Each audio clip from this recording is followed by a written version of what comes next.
Ladies and gentlemen, your attention, please. Welcome to Jimmy at the Crossroads, episode 106. On today's edition of Jimmy at the Crossroads, what's really going on with the Postal Service? Jimmy Sengenberger, he'll break it all down with Chris Edwards. Coming up here on Jimmy at the Crossroads. Stay tuned. Jimmy Sengenberger next.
And that, my friends, is how America was made great once again. Breaking at this hour, Jimmy Sengenberger is currently at the crossroads of politics and economics. Radio broadcaster master, now the celeb on the web. He's the smarty of the party. He's in cahoots with the grassroots. Jimmy at the Crossroads brings you thought-provoking commentary, hard-hitting interviews, original satire, and the best bumper music known to man. Jimmy at the Crossroads! Gonna talk money, gonna talk politics. Great for all generations. Oh, what a great mix, I said. Gonna talk money, gonna talk politics. Great for all generations. Oh, what a great mix. I got Jimmy at the Crossroads, making sense out of nonsense. People want answers, they want to understand. They come to the crossroads and Jimmy gives them the plan. I said, gonna talk money, gonna talk politics. Great for all generations, oh what a great mix. I got Jimmy at the crossroads, making sense out of nonsense. Come on, Jimmy, what you got?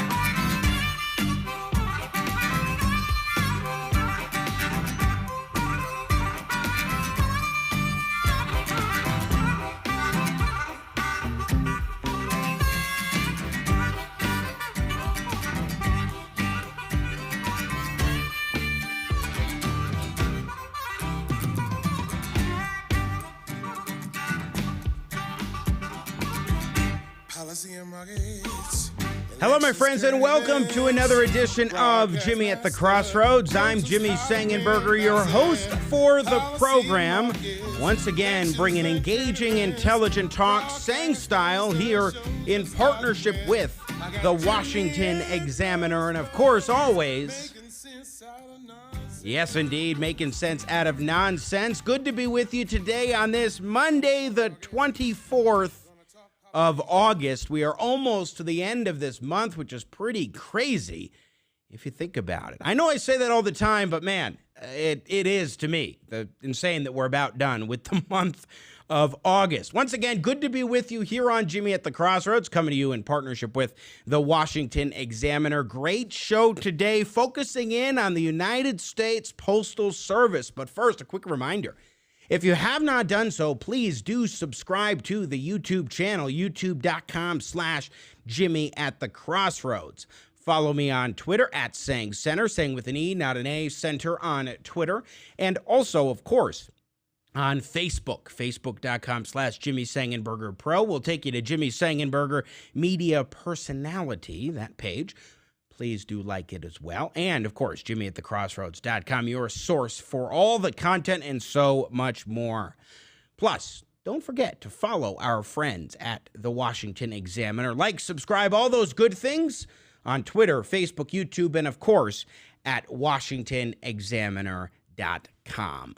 So great to be with you today as we dive into the post office. As I speak, Louis DeJoy, Postmaster General, is testifying before a committee in the United States House of Representatives. 2 days, by the way, after the democratically controlled House of Representatives passed legislation to fund the post office and to change the way that it operates. That is to say, to restrict some of the authority of Louis DeJoy as the head of the Postal Service. They passed that bill 2 days before his testimony. He's testifying right now.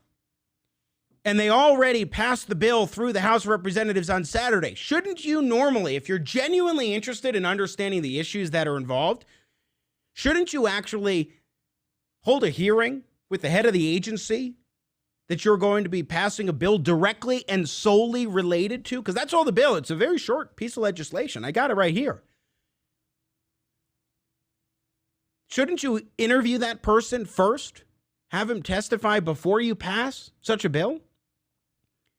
Apparently not in the mind of the Democrats, which shows that their real intention is political, and it is not geared toward bettering the Postal Service. and the quality of the services that it provides for the American people.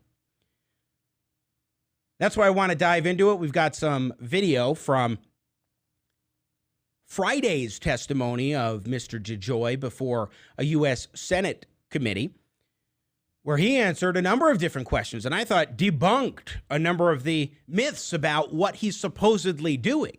And that's what we're going to do today. We're going to talk about what's really going on with the U.S. Postal Service. And with Chris Edwards of the Cato Institute, an editor of downsizinggovernment.org, we're going to discuss why we should, in fact, privatize the post office, which, by the way, President Trump has not suggested.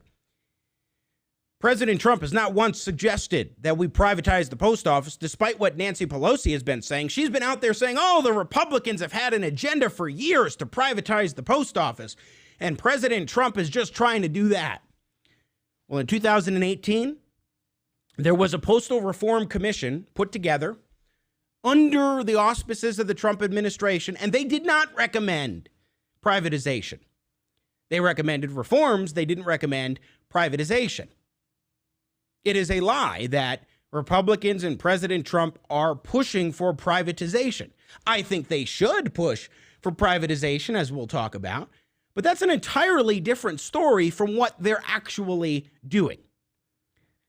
So let's dive in to what the post office is being accused of in terms of some of the issues happening right now, in terms of slow mail and so forth. And let's talk a little bit about what's really going on under the hood and how this compares to history. I want to start with a Washington Post article. This is pick one. The Washington Post is, like every other media outlet, reported on what's happening with regards to the post office in terms of slower mail, prescriptions getting there late, and so forth. So the post office, just last week, it was reported, has had slower mail. Okay. So this summer's mail woes, the Washington Post reports, appear to be only slightly worse than they were last year. And the delivery may be more related to the coronavirus pandemic. I wanted to highlight that portion because they're providing a significant explanation for it. They also note that this year, 27% of tracked mail was considered late, compared with 23% over the same period in 2019. But delivery woes were worse in the first part of 2020, just as the pandemic hit, than during the summer when compared with the same periods last year. Louis DeJoy, the new Postmaster General, took his post on June 15th of this year. The first part of 2020 is when it was worse. It's not as bad under DeJoy as during the first part of 2020 when the pandemic was really hitting people. And everybody was trying to figure out how they were switching to mail service and so forth. You look at all these components and you have to think, okay, the pandemic is a significant issue. A lot more people wanting mail services. They want the Postal Service to provide delivery of their products, things that they want in them. Amazon, for example, has been benefiting tremendously from this pandemic because everybody's been at home and wanting services and products delivered directly to their homes. So, of course, there's going to be a slowdown in the Postal Service quality, the speed of the service. Now, one thing that DeJoy said, he specifically talked about COVID delays. Let's play cut 8. This is Louis DeJoy in the Senate hearing on Friday, where he was specifically asked about some of the reasons behind the delays around the country that have been happening in recent months, particularly in the last couple of months while he has been Postmaster General. And then we'll react. Basically what I'm hearing out of your testimony is the delivery delays are primarily being caused by the issues related to COVID, but the changes you made in terms of process, certainly in theory, if it hadn't already improved it already, is certainly going to set you up for improvement and cost reductions and cost savings in the future. Yeah, so I will. A substantial portion of our delays are related to COVID. I won't go as far as to not say that we had maybe a 4 or 5% hit on our service level for delayed all sorts of mail, marketing mail, everything, because it got stuck on a dock, and we're drastically bringing that down. And once that is aligned, we should have a smooth, running system at a much more high performance rate. So that's Louis DeJoy saying the pandemic's the driving force, but there was some mail that was stuck on a dock. There are different reasons for these delays. Okay. Keep in mind, by the way, that DeJoy was not appointed by President Trump. He was appointed by a bipartisan postal commission. They're the ones who oversee the post office. They're appointed by the president and confirmed by the Senate. And they selected DeJoy specifically because he has extensive experience in logistics, which shows that he is meant for this type of a role. And as you'll hear, too, in some of the additional clips that we have from Friday's hearing, DeJoy really knows what he's talking about and is bringing that private sector mindset. Let's go ahead and play cut 6. And this one is Louis DeJoy, Postmaster General before the United States Senate on Friday, debunking some of the claims that Democrats have been presenting about the Postal Service. Are you suspending your policy eliminating extra trips? Yes or no? No, I did. First of all, the policy was not to eliminate extra trips; it was to mitigate extra trips. Okay, so no to that. We're being told that you're limiting overtime, and this could possibly add to backlogs. Are you limiting overtime, or is that being suspended right now, and people will work overtime if necessary to move the mail out efficiently every single day? Senator, we never eliminated overtime. That's it's been curtailed significantly, is what I understand. It has not been curtailed by me or the leadership team here. Curtailed significantly. It's gone down. It's been limited. Will you commit to since I've been here, we've spent $700 million on overtime. Overtime runs at a 13% rate before I got here, and it runs at a 13% rate now. I did not. You have a policy, you can submit that to me. I'd appreciate it. I think you get the idea. Point after point after point, DeJoy has some explanation, and he's coming at it, too, from this private sector mindset. But when it comes to, overtime, that's one of their concerns. They've been saying, they've been squashing overtime for Postal Service employees. He says it's unchanged, 13% rate of overtime before he took the position, 13% now. $700 million spent on overtime during his tenure, which is only, 70 days. In 70 days, the Postal Service has spent $700 million on overtime. They're not slacking. Now, what of this argument? The Democrats just passed a bill in the House of Representatives on Saturday that gives $25 billion to the U.S. Post Office. Now, the bill also restricts certain things that DeJoy can or can't do between now and the election, or now and the end of the year, or now and the end of the pandemic. It's either now and the end of the pandemic or January 31st, whichever is later, not just about the election. It doesn't go through November 3rd. But they want to restrict any actions that he is already restricting himself, because people are in uproar about trends that have already been in place, things that have already been in place in terms of policy shifts, moving mailboxes, shutting down sorting equipment, sorting machines. That's already stuff that is happening and has been happening for years. Now, the Democrats are saying, we need to give them $25 billion because that's going to make sure that vote by mail works just fine. They need that money. Do they really need that money? Let's go to cut 11. Louis DeJoy specifically asked about the financial viability of the U.S. Postal Service, USPS, being able to fund the election, finance all of its needs for delivery during the election cycle. Your testimony to us is that the Postal Service has the wherewithal, it has the resources, it has what it needs in order to deliver the mail safely and on time through the November election. Just to be clear about that, is that right? So yes, Senator. There's two separate things now. To deliver on the election and cash to operate the business in the future are two separate things. But yes, we have plenty of cash to operate for the election. We have plenty of cash to operate for the election. But no, they need $25 billion. $25 billion with a B. at USPS in order to get the election to happen. No, folks, what's really going on is there are dozens upon dozens of states, it seems, that are implementing vote-by-mail systems statewide that haven't done it before. There are going to be a lot of problems with vote-by-mail in those states that haven't done it before. We've categorized the reasons why this is the case on this program with experts. What they're trying to do is set up a scapegoat. Oh, well, we don't fund the post office enough. That's clearly the reason for the problems. Not the fact that state after state after state is rushing this system into place. And as the Democrats would like it, they'd like to see states implement it without signature verification, which is, as we've talked about before, a critical element to making sure that there is election integrity in a vote-by-mail system. Now, there are two things to keep in mind when we're talking about the post office. Number one, it has had shortfalls for years.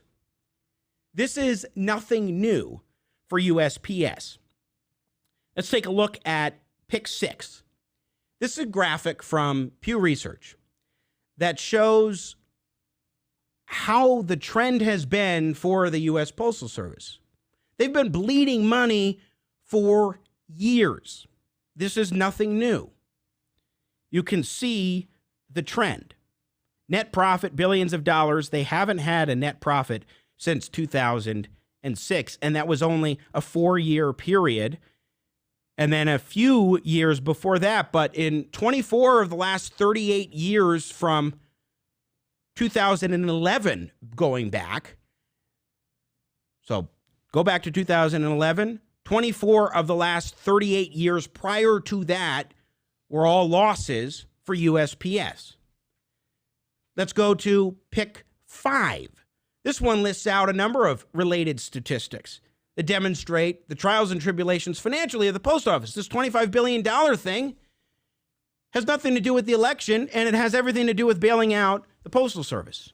No net profit since 2006. Cumulative losses of $83.1 plus billion since then.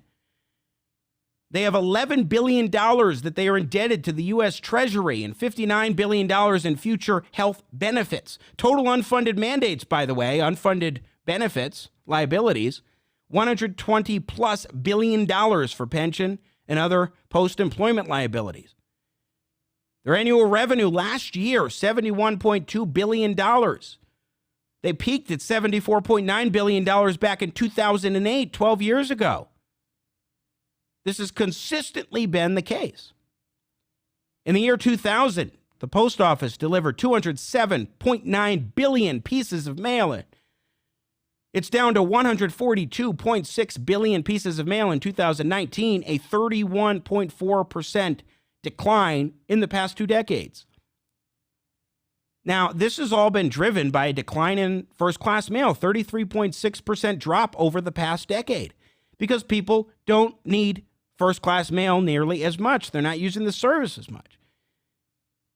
Now, one bright spot is that shipping and packages have actually doubled in the past decade to 6.2 billion pieces of mail. That's what's helping to keep it somewhat viable with deals with companies like Amazon. Shipping and packaging, keeping the post office relatively afloat, sort of, maybe preventing a sort of absolute crisis. I don't know. Workforce down to 633,108 employees as of the end of 2019. That's 30% below its 1999 peak. They've been cutting overhead costs, and yet still they constantly run deficits. The total number of Postal Service facilities is down. The data is clear here, folks. This is nothing new. Now, President Obama, let's go to Pick 2 here. Please, Mr. Matoush. President Barack Obama, former President Obama, he put out a tweet. Everyone depends on the USPS, seniors for their Social Security, veterans for their prescriptions, small businesses trying to keep their doors open. They can't be collateral damage for an administration more concerned with suppressing the vote than suppressing a virus. He's talking about these delays, these reported delays in the post office. Well, I want to go back to 2015. Please drop in picks 3 and 4, and let's start with pick 3. We just showed a minute ago, the Washington Post had an article last week on post office woes. So let's go back 5 years, almost exactly 5 years, August 26, 2015. The number of letters arriving late has jumped by almost 50% since the start of the year. The delays have become so serious that the Postal Service's watchdog issued an urgent alert earlier this month recommending that postal officials put all further closures of mail sorting plants on hold until service stabilizes. Wait a second. I thought the Democrats were telling us that mail sorting facilities were being closed down only under Louis DeJoy, that this just started in the last couple of months. But wait, Barack Obama started it. Well, it happened under Barack Obama's presidency in 2012. He was getting rid of sorting machines. Well, it was happening during his time. See, I'm at least clarifying this. The media is trying to paint the picture and present it as though this is all Donald Trump taking these sorts of steps because Donald Trump is diabolical. He's trying to ruin not only the election, but ruin your life. He doesn't want your prescriptions to get there on time. No, the reality is that the U.S. Postal Service is largely autonomous in how it operates in a lot of ways, certainly on day-to-day affairs, certainly on decisions like closing mail sorting facilities and so forth. Now, it's not genuinely and fully autonomous. If that was the case, it would be privatized. We'll talk more about that in the next segment. But it isn't Obama who made those decisions. But hey, I guess we can blame Obama if that's what Democrats are doing, blaming Trump for Louis DeJoy's actions. Let's go to pick 4 here. Also from the Washington Post 2015 article, almost exactly 5 years ago. First-class mail has gradually been traveling more slowly since the Postal Service started closing dozens of mail sorting plants in 2012. These longer delivery times became the new normal, or service standards in postal parlance. Mail was considered on time if it took 4 to 5 days to arrive instead of 3. On time if it was only 1 or 2 days late. Again, Obama was president. From January through June, 494 million pieces of mail did not meet the standard for local or cross-country delivery, a 48% jump from the same period last year, investigators found. 2015, these delays were happening. Folks, we're talking about the Postal Service. We're talking about a quasi-government agency here. It is constantly plagued with delays and issues. Louis DeJoy's coming in there trying to put things back on a more cogent time schedule. And it takes time to shift processes and so forth to make sure that you're focused on that sort of objective. But also DeJoy comes in with a private sector mindset, recognizing what needs to be done in order to both cut costs and boost efficiency. The fundamental problem here, my friends, is not that Trump and DeJoy are conspiring to destroy the Postal Service, nor are they even trying to privatize the Postal Service. Only in my dreams is Trump trying to privatize the Postal Service. The reality is that this is a trend. This is a problem. This is an issue that has been going on for decades. It's nothing new. And now we have a pandemic that has demonstrably slowed the mail, contributed to the slowing of this year, as past disasters have. 2015, one other explanation that was presented by the Washington Post, hurricanes, some weather incidents. Fair enough. There are two big reasons. One can be a natural disaster or some chaotic incident that's going on. The other can be the system of the post office. Already has problems. Here's one final thought for you before we go to a break, and then we'll come back and talk about what to do about this situation with Chris Edwards of the Cato Institute. Nancy Pelosi said, "I'm not for splitting it up, except this is an emergency." That is to say, she's not generally for breaking up the legislation in this crisis of the pandemic. Generally, she's not. But the Postal Service is in crisis. This is an emergency, not millions of Americans still struggling to make ends meet. But the Postal Service, that is an emergency, even though the Postmaster General says we've got enough cash on hand for the election. Not a single ounce of truth in what Pelosi and the Democrats are spewing right now about the Postal Service. Except for past writings by Colorado's Democratic Governor Jared Polis, as we'll talk about in the next segment. He's been a long-time advocate for privatizing the Postal Service. We'll get to that topic when we come back here on Jimmy at the Crossroads. So much more still to come. The editor of downsizinggovernment.org, Chris Edwards, will join me as we talk about this very topic, what to do about the Postal Service. And we dive in a little bit to the trends that we have seen over the decades. Keep it right here. I'm Jimmy Sengenberger, coming to you in partnership with the Washington Examiner. We interrupt this program for a very important presidential message. I have a very important issue that I'd like to discuss with you, the people of America, and the people of the United States as well. Traffic circles, traffic circles. These things are very communistic. Older people are terrified of traffic circles. I noticed this about 20 years ago when they came in. I said, this is no good. Our forefathers didn't fight in World War II to have traffic circles. They're very scary. It's, oh, let's all join hands and come into the circle like hippies. Wrong. You come to a four-way stop like a man and you take your territory, if you can handle it. If you can't, you get spit to the side and you're out. You lose. You're a loser. And that's what I wanted to make very clear at this time. Thank you very much for your attention. That's all. Going. America's politics are crazy. The culture is in flux. That's why we work hard to help you keep up. More politics, more culture, and more access. We focus on the biggest stories of the day with some of the biggest names in politics and punditry. Go to our website, WashingtonExaminer.com. Subscribe to our YouTube channel. Be sure to follow us on Facebook, Twitter, and Instagram.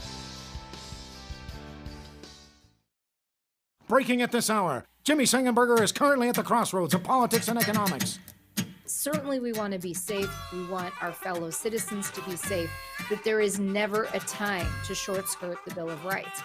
I got Jimmy at the crossroads, making sense out of nonsense. And now, the further future adventures of Starship Winkler.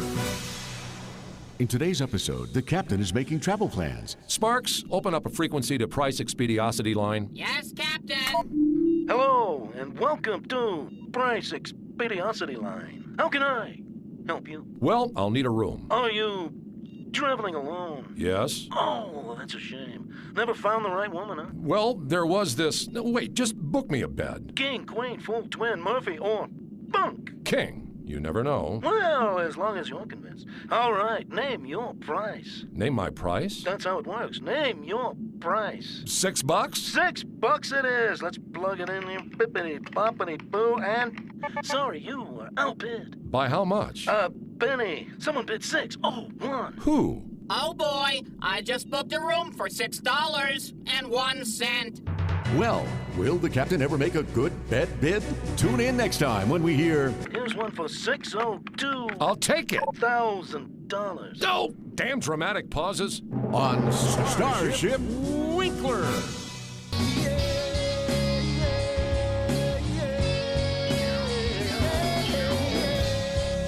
Whatever makes you feel like a Shatner.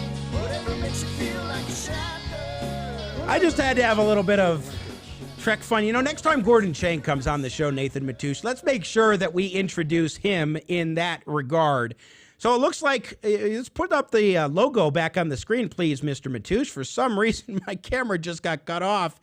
Hold on one moment, folks. We'll be right with you.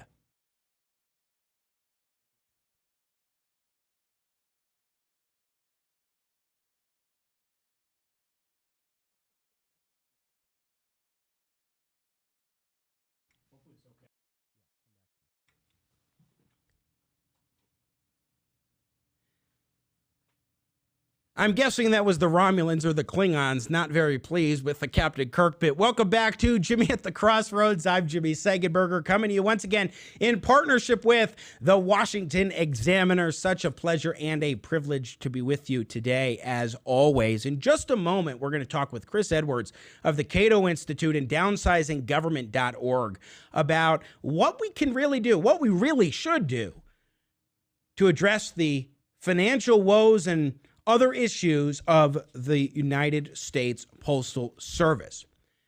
But first, it's time for our first photo of the week, brought to you by Joshua Scharf Photography. Imagine this on the wall of your newly opened or newly reopened doctor's office, co-working space, or conference room. Let's put it up on the screen. This is a beautiful photograph of the rotunda at the University of Virginia, and my goodness, is that gorgeous. That's just one example of many from Joshua Scharf Photography. Whether you're looking for something bold for an investment firm, soothing for a doctor's office, or thematic for a co-working space, Joshua Scharf Photography has the artwork you'll love. You might be decorating your own space, or an interior designer working on someone else's project. Either way, give Joshua Scharf Photography a call at 303-520-7503 or log on to photo.jscharf.com today. From idea to proof and digital to the fine print, Joshua will produce the perfect art to fulfill your creative vision for your client. Check him out, photo.jscharf.com today. Once again, you're joining us here on Jimmy at the Crossroads, and we really do appreciate it coming to you in partnership with the Washington Examiner. And we like to dive into important issues of the day to really cut through the fog. In the last segment, I broke down what's really going on with the United States Postal Service. Its delays, its efficiency issues, its budget shortfalls, all have been plaguing the Postal Service for literally decades. What are we to make of it all? What should we do in order to address these particular concerns? Could privatization and demonopolization be the answer? Chris Edwards is a senior fellow at the Cato Institute and is the editor of downsizinggovernment.org. And he joins us now here on Jimmy at the Crossroads. Chris, welcome to the show. It's good to have you, sir. Hey, thank you, Jimmy. Such a pleasure to have you on as we break down this important topic. I mean, right now, as we speak, Louis DeJoy, Postmaster General, is testifying before the House of Representatives, by the way, 2 days after they passed legislation to bail out the Postal Service for $25 billion under the guise of they need the money for the election. In the last segment, I broke down how we've seen nothing but deficits since 2006 and some of the other issues. What's your top-line view of what's happening with the Postal Service, Chris? Well, I mean, DeJoy, the new Postmaster General, just came on the job a couple months ago back in May. He's been in the logistics industry for 4 decades, so he obviously knows in great detail how the USPS works and doesn't work, where the inefficiencies are.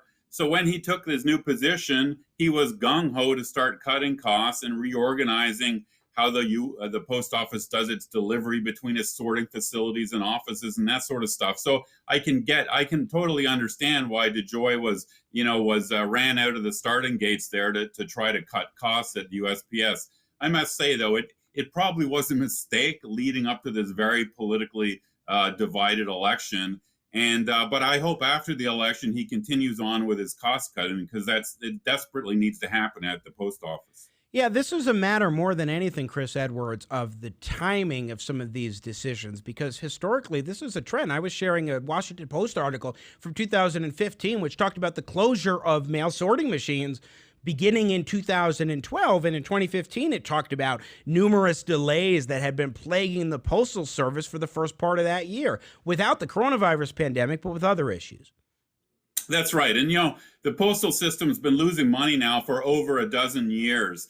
So that's the fundamental problem here. And the key reason why is because first-class mail, which is the most profitable product of the postal system, the volume of it has declined in half over the last 2 decades. So their most profitable product is disappearing as everyone has gone online. And, of course, it's not just email, but it's everything like Evite, electronic invites, it's bill paying going online. All that stuff has gone online, and it's completely undercut the original model of the Postal Service. So we need big changes. And here's the thing, every other postal system in the world is facing these same pressures.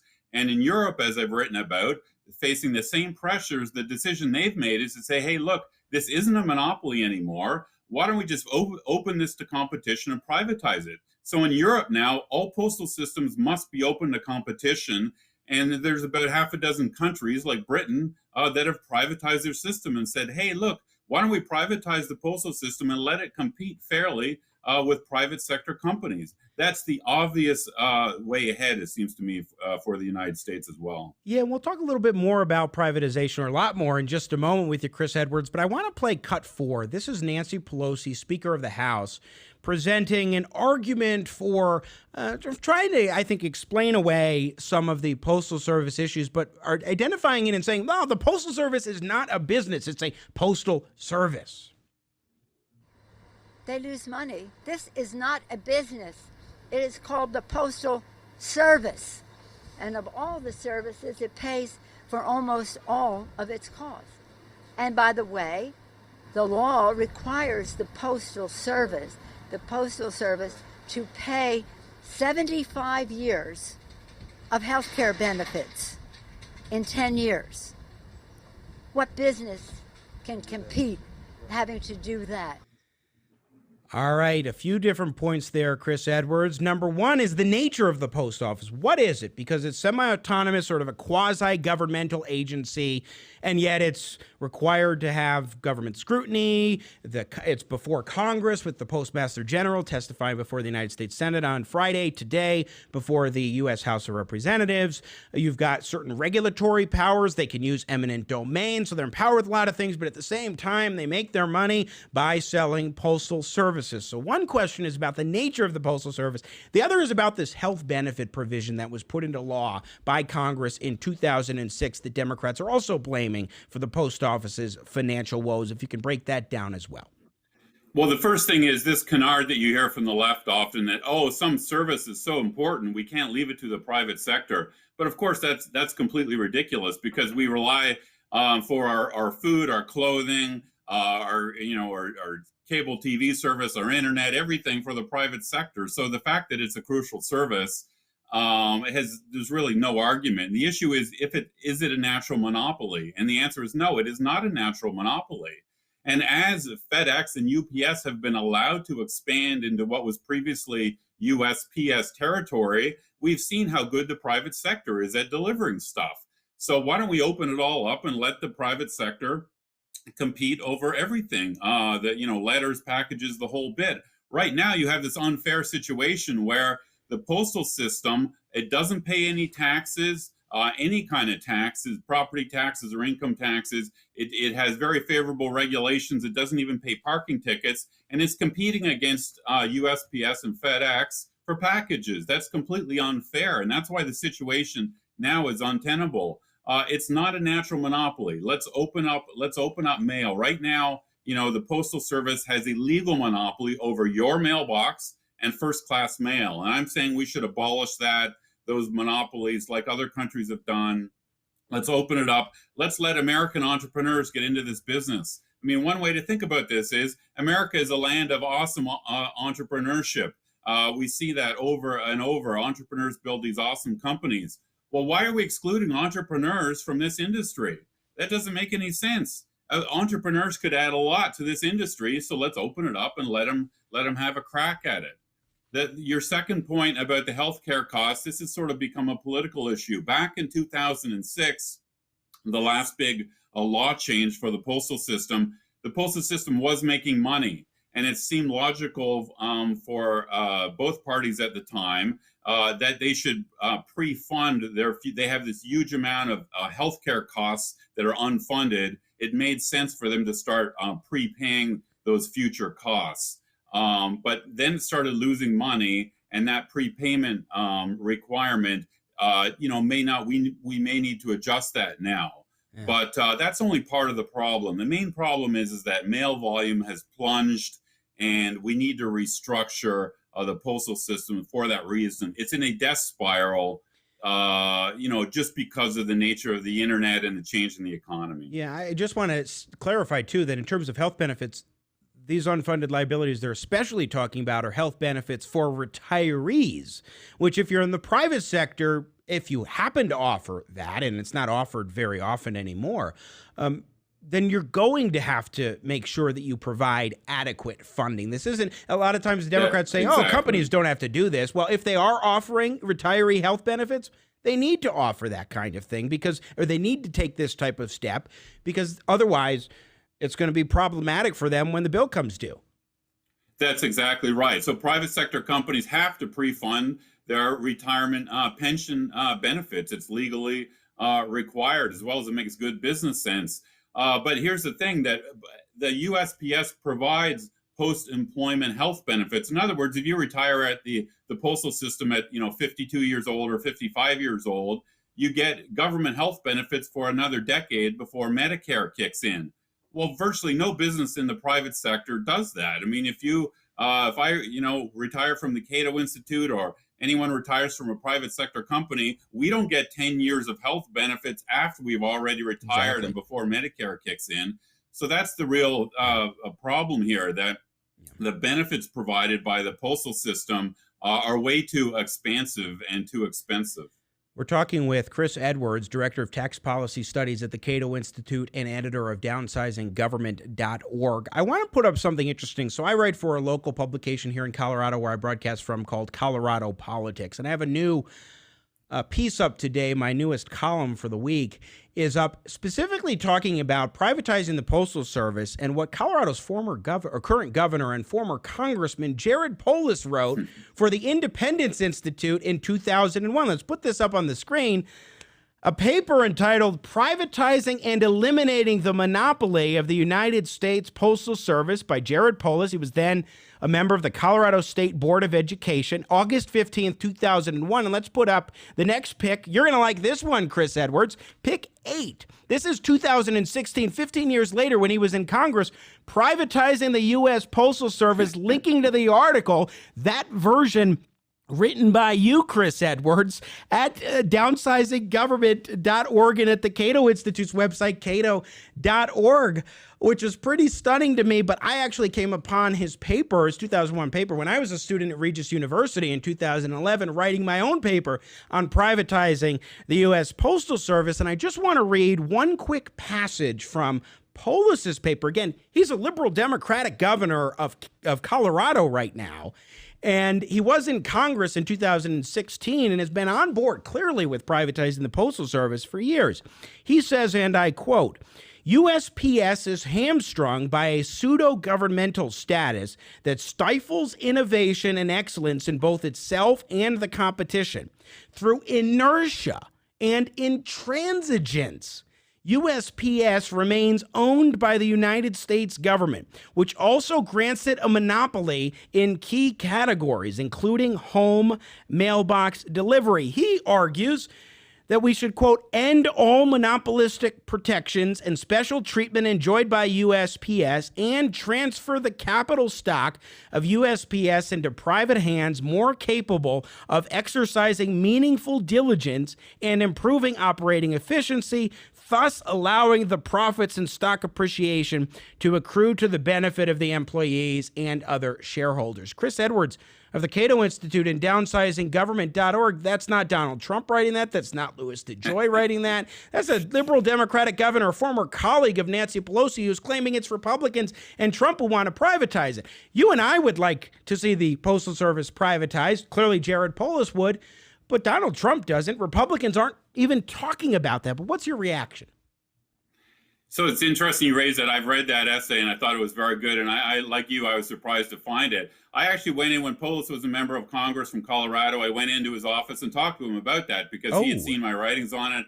And, you know, post office reform was an issue in front of Congress a couple of years ago.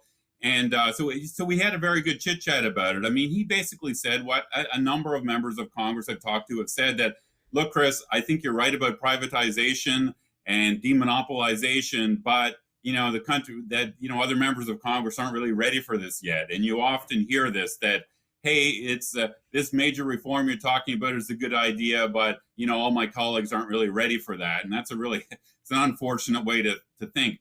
Polis, I must say, I mean, he has some libertarian tendencies, which I give him credit for. He's certainly not. Every 2 years, I score the governors in our Cato's fiscal report card, which will be coming out in October. And I must say, looking at his record as governor of Colorado, he's kind of in the middle. He's not, you know, I could name a bunch of governors who are far more left wing than him for sure. So, you know, I'd encourage Mr. Polis Governor Polis to continue advocating for reforming the postal system. And, you know, he's shown a willingness to sort of buck his party on some policy issues. So I'd suggest he continue speaking out on this issue. Well, I would like him to say, you know what? Hey, this actually would be a good idea to do these serious reforms. It is in disarray. This is something that's been going on for decades. It's nothing new. It's not don't just play politics with the Postal Service. Now, he's not. Instead, he's getting out there and talking about vote by mail and how we should spread it nationally because it's worked well in Colorado. But he's not talking about the poll. But then again, he's not a federal official anymore. But even then, it's still a relevant point of conversation, especially today with what's happening in this Postal Service debate. But let's get back to the post office, because these are some points that Polis raised in his 2001 paper that you have raised, that I have raised.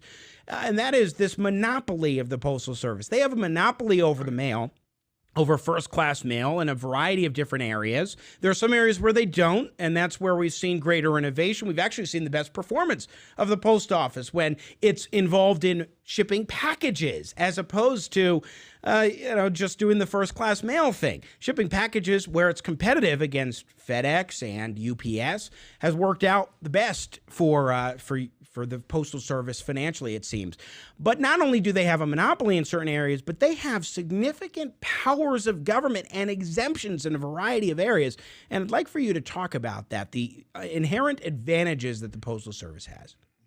Well, the first point I would make is that, you know, the federal government's general policy is to encourage competition in all industries.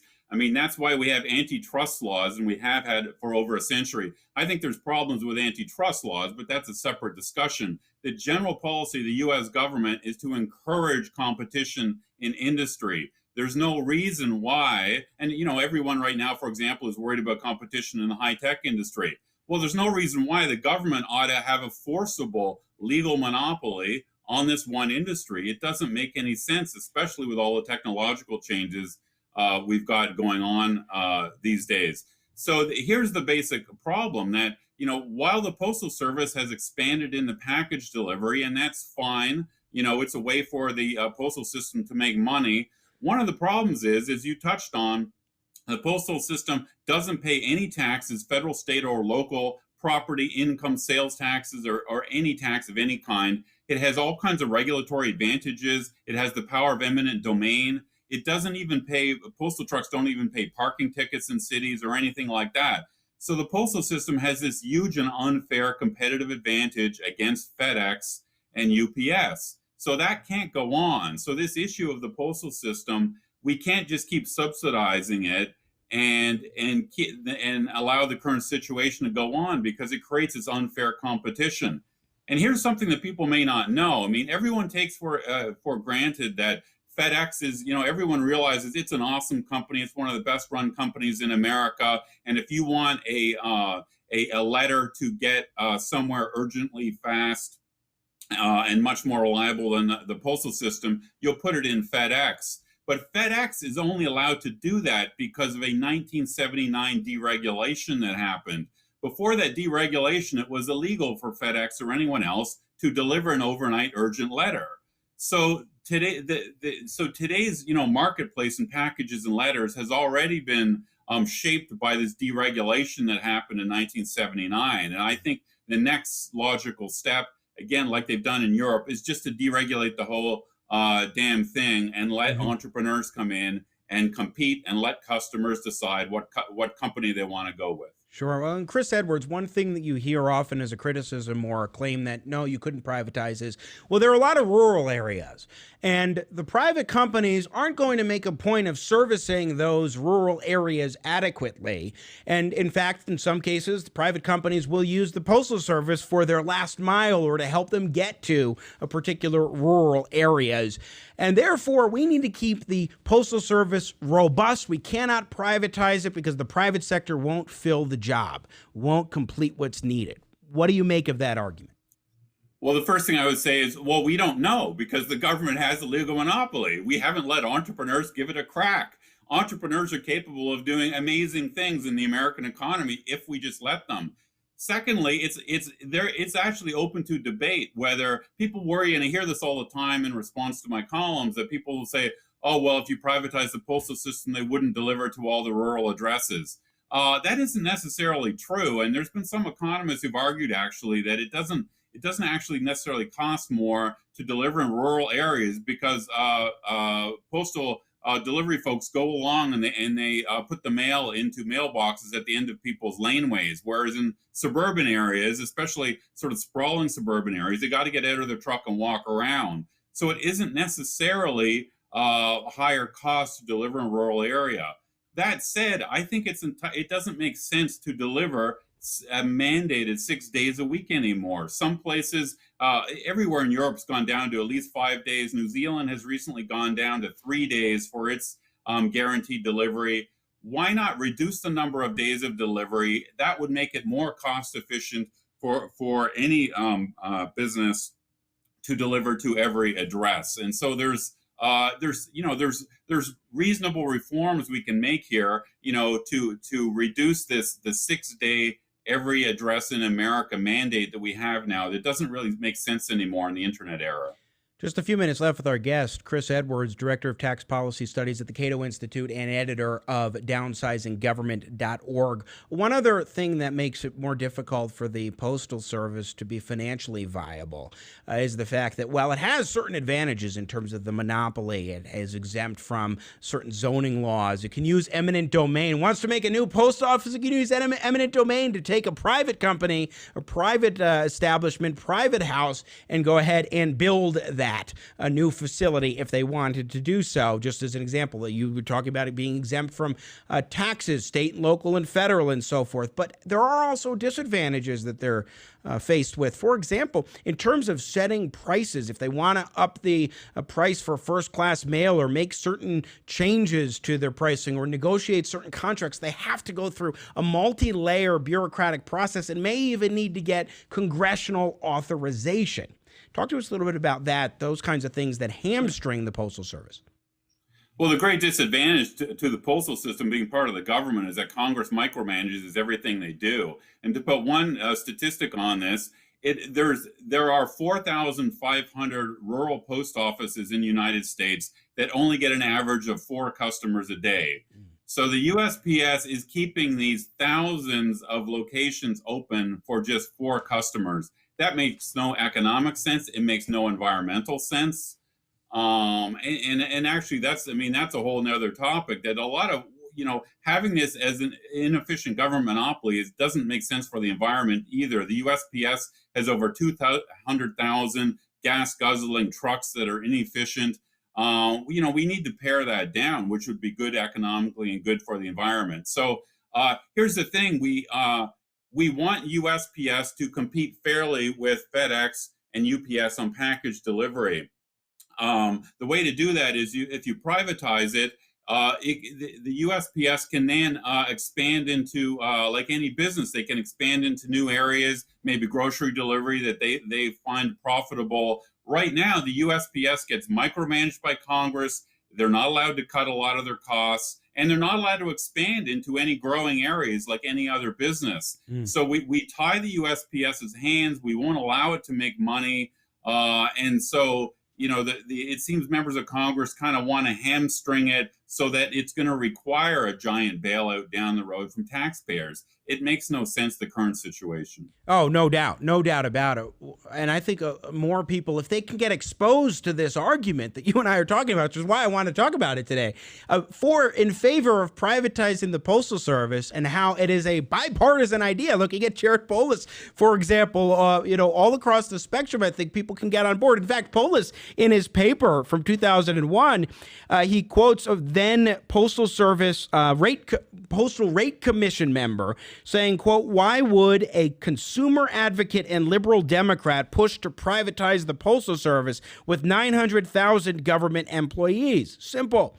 Because it would be the best way to save the institution from oblivion and put government resources to their most efficient and socially responsible use." That was Ruth Goldway, who was on the Postal Rate Commission back in 2001 when Polis published his paper. So it is something that you can cross barriers with if you actually have a genuine discussion. I would say one of the things I often will come up against is I'll see this on my Twitter that post office carriers will get really upset with my arguments and the like. I would argue to the 600,000 unionized postal workers that if you want your job to survive and if you want to thrive and get a higher salary and benefits down the road, you should want privatization, because the current Postal Service is being driven into a ditch by the politicians. You want to work for a thriving private company that is expanding. It would be better for you. So I would say that, postal workers, they ought to, sort of wake up and smell the coffee here, that I think they'd be better off in the private sector than they are in this government dinosaur entity that is being micromanaged by Congress and is in a death spiral. I keep quoting, maybe it's because of my governor, maybe it's because he's a Democrat, but I have to do one more quote that resonates with what you're saying from this 2001 post office paper by Jared Polis, governor of Colorado. "We as a society have invested heavily in our Postal Service, and it would be a great shame to write off the hard work of the men and women who built and run the USPS. Unless we unshackle USPS and allow it to leverage its infrastructure effectively as a normal, privately owned company, the USPS will sadly fade away as it becomes increasingly irrelevant in the marketplace, destroying an infrastructure and logistical system that could otherwise be leveraged to provide great benefits and causing even more harm in its desperate regulation casting death throes." And he talks also about doing right by the Postal Service workers. I mean, it's true. If you want them to be able to feel confident, to have a reliable job, to have stronger financial prospects for the organization that they work with, privatization and demonopolization are the keys. I think it is the future. I think it's the obvious future, despite what Nancy Pelosi's, and other opponents of privatization say. And actually, there's a lot of Republicans that are against privatization too. And a lot of Republicans actually prevent the USPS by closing, low volume offices in their districts and the like. So it is a bipartisan problem. I think it's the future, though. Again, the more countries, privatize abroad, the more good examples we're going to have. Britain privatized its 500-year-old Royal Mail 5 years ago. It's been a success. Germany privatized its Deutsche Post 2 decades ago, and it's a booming success. If you ask postal experts what's the best postal system in the world, they'll often point to Deutsche Post in Germany, which is private. So I think that is the future. We're falling behind. I think we need to make this big reform, not before the election, but in coming years. Well, and that's a very important distinction. Get through 2020, and then we can talk about this in a full-throated way in 2021, and we certainly should move on it. But your point about bringing up Western European countries. I mean, also the Netherlands and New Zealand, although that's not in Europe, but Western countries. It's important because they're often identified by the left as examples of what we should do for good government and good services for the people of our country. Well, we're clearly failing. If that's the standard that they're presenting, then we're clearly failing because they've been moving on this in the way you're describing.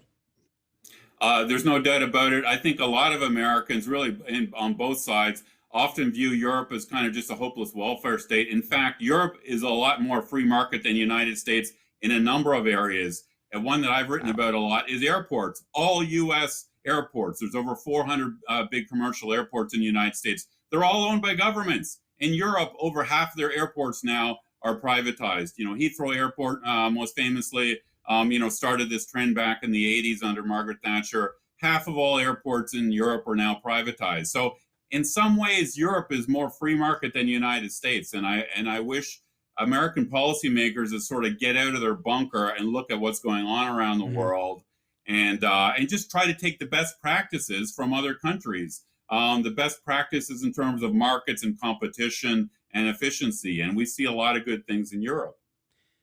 Chris Edwards, just a final point for your comment, and then we'll let you go. And I so appreciate your time today. It's a very important discussion. Right now, we do see Democrats, folks on the left, trying to say, oh, well, if we just fund $25 billion of the Postal Service, then we will be able to ensure that vote by mail is going to happen effectively and well.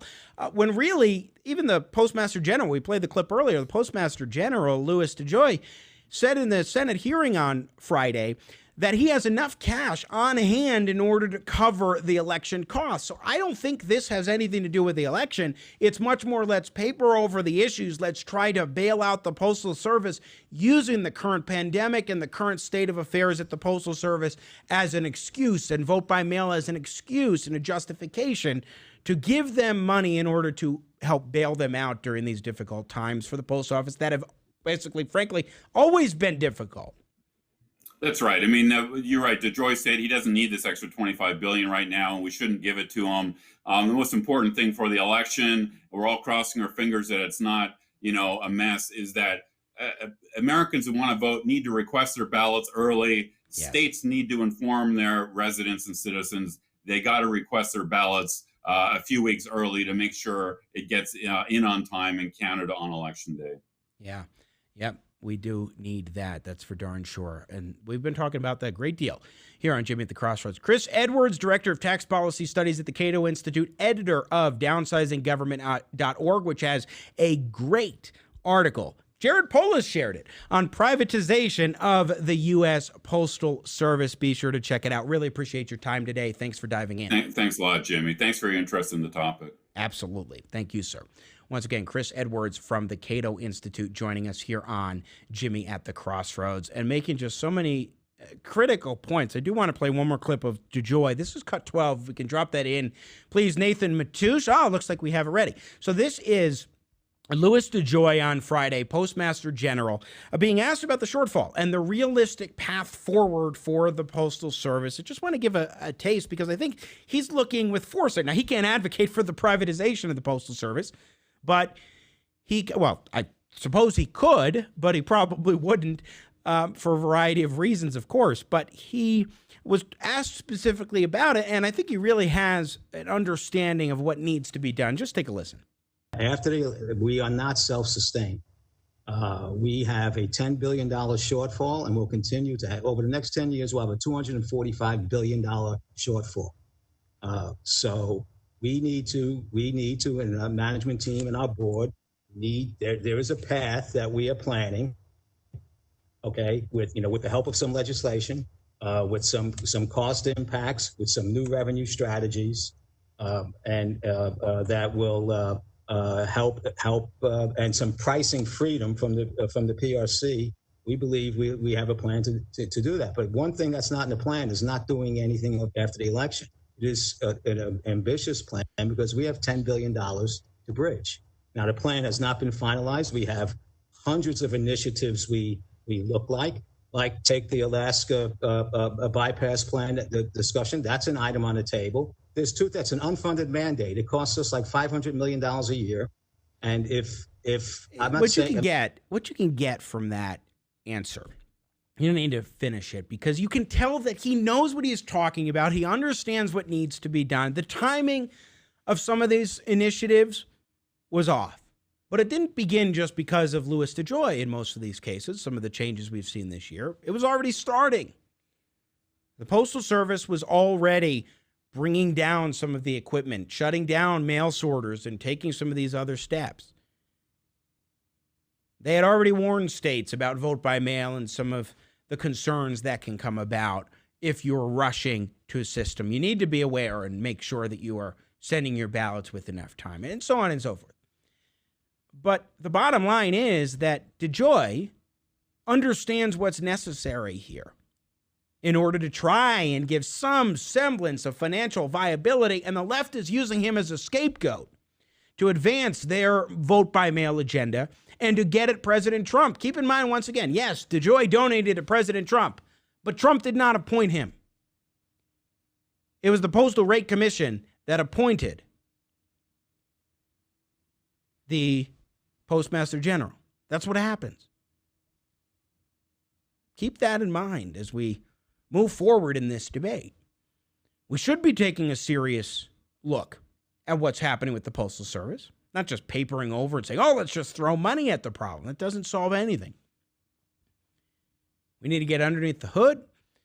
We need to look closely. We need to have a meaningful discussion and not allow politics and scapegoating from the left to diminish the value of the conversation that we could otherwise have. Let's keep everything in perspective.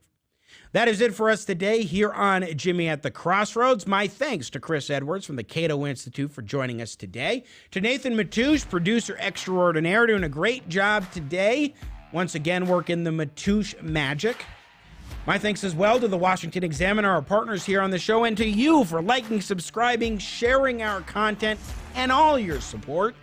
Thank you. We really do appreciate it. No show tomorrow. We will be back Wednesday for Washington Examiner Wednesday. Be sure to tune in then. In the meantime, have a great day. Stay safe and well. And as always, may God bless America.